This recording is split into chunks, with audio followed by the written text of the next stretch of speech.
All right, let's get into it.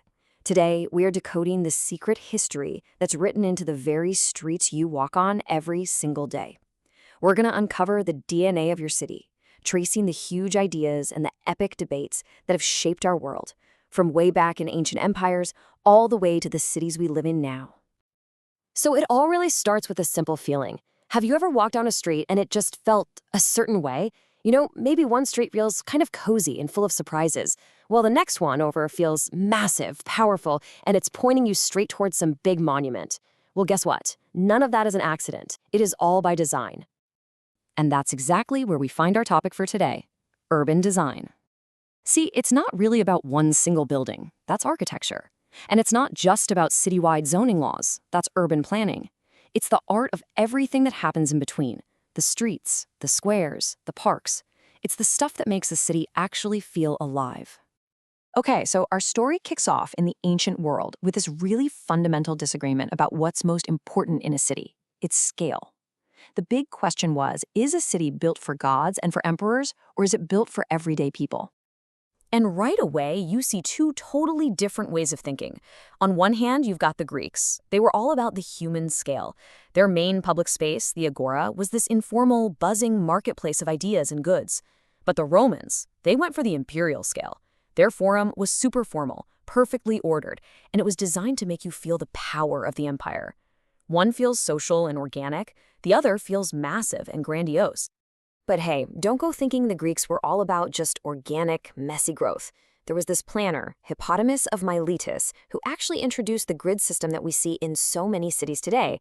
For him, the grid was a way to create a logical, even a democratic city layout. The Romans, though, they took that grid and basically perfected it for control.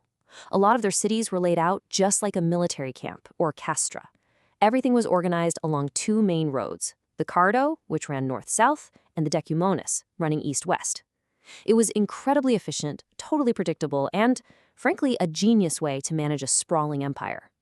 So after the Roman Empire falls, cities start growing in a totally different way, and this kind of chaos sets the stage for the next great battle in urban design: the twisty, organic medieval city going head-to-head with the rigid, planned-out order of the Renaissance. And the experience of being in them is just night and day.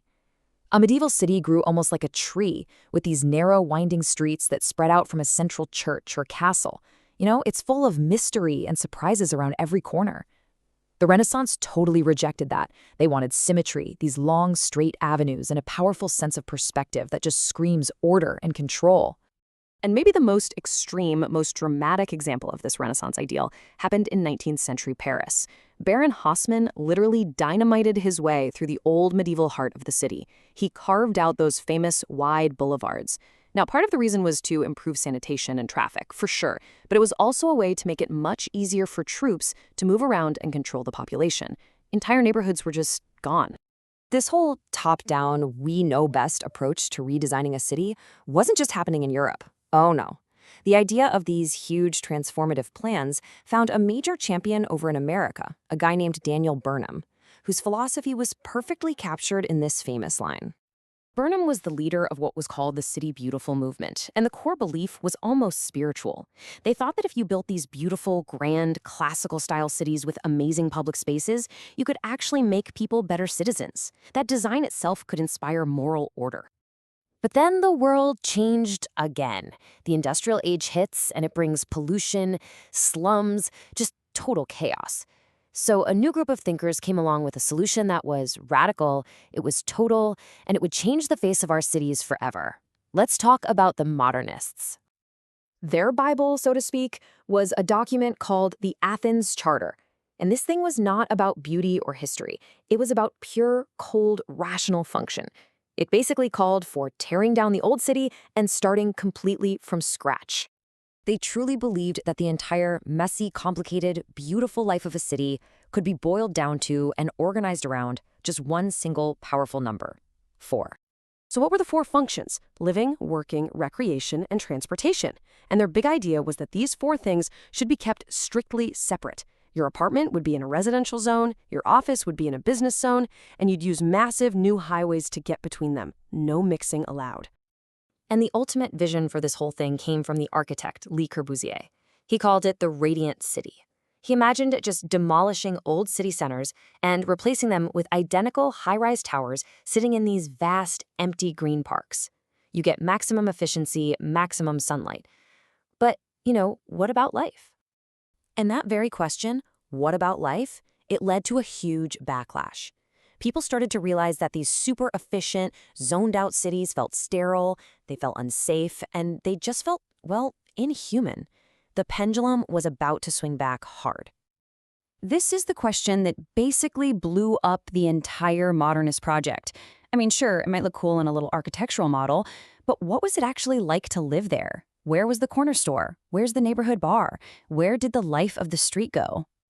The definitive answer came in this absolute bombshell of a book. It was written by an activist and writer named Jane Jacobs. Now, she wasn't a fancy, trained planner or architect, but she was a brilliant observer of how cities really work on the ground.